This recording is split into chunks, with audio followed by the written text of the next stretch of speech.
Kakaiba talagang bongga ang ginawang sorpresa ng isang mister sa kanyang misis pagkagising kahapon, araw ng mga puso.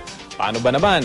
Tinuno ni News Cooper Vic Regala ang kanilang bahay nang aabot sa 1,000 pusong gawa sa papel.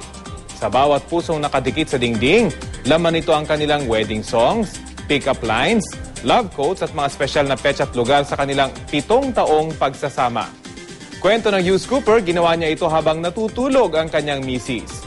Kaya laking gulat ng misis sa naging sorpresa.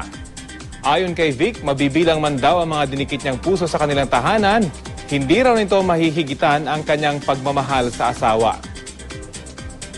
Pwede rin kayo magpadala ng mga video o litrato ng mahalaga o kakaibang balita, mag-log on sa www.uscoop.tv. Para naman magpadala ng text o MMS, i-text ang scoop space, message space ang inyong pangalan at address at ipadala sa 4627.